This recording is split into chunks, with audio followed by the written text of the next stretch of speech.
नमस्कार, आप देख रहे हैं लाइव सिटीज और आपके साथ मैं हूं वसीम खान।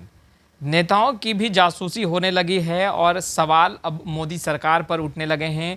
तमाम कांग्रेस के नेता आज सड़कों पर उतरे थे और राज्यपाल को ज्ञापन सौंपा, साथ ही साथ निशाना साधते हुए दिखाई भी दिए। हमारे साथ कांग्रेस के कद्दावर नेता समीर सिंह जी मौजूद हैं, इनसे हम बात करेंगे। सर, अब तो नेताओं की भी जासूसी होने लगी है, फ़ोन टैपिंग होने लगी। ये प्रक्रिया मोदी जी के राज में शुरू हुआ है और हमारे नेता राहुल गांधी जी का बहुत दिन से ये काम चल रहा था, टेपिंग का मामला।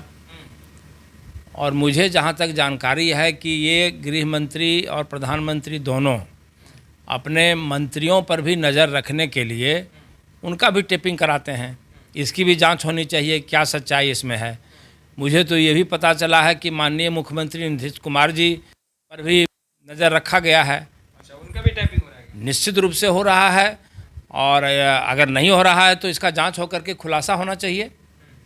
हम लोगों का तो आरोप है कि माननीय मुख्यमंत्री जी नीतीश कुमार जी पर भी इन लोगों का नज़र है। ठीक है, माने सत्ता में साथ साथ दोनों हैं, लेकिन इसका मतलब ये नहीं है कि उनकी गोपनीयता को भंग किया जाए और उनकी गोपनीयता का रिकॉर्ड किया जाए। ये तो उचित नहीं है। यानी आप कह रहे हैं कि मुख्यमंत्री नीतीश कुमार को ब्लैकमेल किया जा रहा है? ब्लैकमेल तो अभी तक नहीं कुछ सामने आया है, लेकिन अगर मान लीजिए कि कुछ ऐसी बात होगी आपत्तिजनक जो भारतीय जनता पार्टी के खिलाफ होगा, जो मोदी जी के खिलाफ होगा, तो ब्लैकमेल भी से भी करने से भारतीय जनता पार्टी बाज नहीं आ रही है। आखिर क्यों ज़रूरत पड़ गई टेपिंग करने की?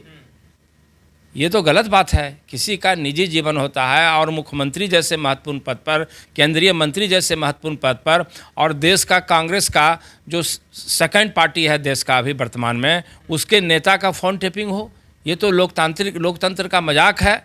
और ये हिटलर के भी नाना हो गए हैं माननीय मोदी जी। ये चीज़ अगर नहीं करेंगे तो ये तो आने वाला समय बता देगा।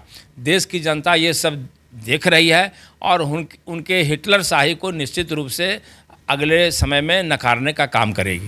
राज्यपाल को भी आपने ज्ञापन सौंपा है आप लोगों ने? राज्यपाल को बिहार प्रदेश कांग्रेस कमेटी की ओर से डेलीगेशन ने मिल करके आज ज्ञापन दिया है और राज्यपाल के माध्यम से हमने राष्ट्रपति को ये किया है कि इस तरह की घटनाएं जो हैं बंद किया जाए, और नहीं तो जनता भी आक्रोशित होगी तो सामना करना बड़ा मुश्किल होगा।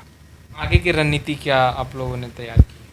नहीं, आगे की रणनीति तो है कि ये भ्रष्ट सरकार के खिलाफ मोदी जी ने जिस तरह से आर्थिक रूप से देश को बर्बाद कर दिया, चकनाचूर कर दिया, और महंगाई जिस तरह से भयावह स्थिति में है पूरे देश में, पेट्रोल डीजल के दाम से लोग उब चुके हैं, और आर्थिक व्यवस्था बांग्लादेश से नीचे हमारी चली गई है। जो सबसे कमज़ोर राष्ट्र था उससे भी हम कमज़ोर हो गए हैं।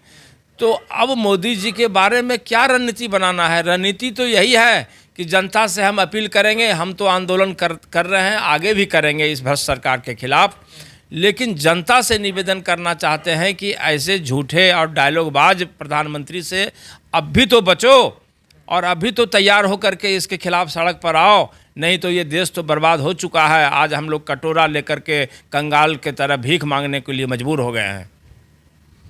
तो आपने सुना, समीर सिंह जी साफ तौर पर केंद्र सरकार पर निशाना साधते दिखाई दे रहे थे, मोदी सरकार पर निशाना साधते दिखाई दे रहे थे, और ये कहते दिखाई दे रहे थे कि तानाशाही रवैया अख्तियार कर चुकी है केंद्र सरकार। खैर, लाइव सिटीज़ के साथ बने रहे, हम तमाम लेटेस्ट तस्वीरें लगातार अपडेट करते रहेंगे। आपका बहुत बहुत शुक्रिया।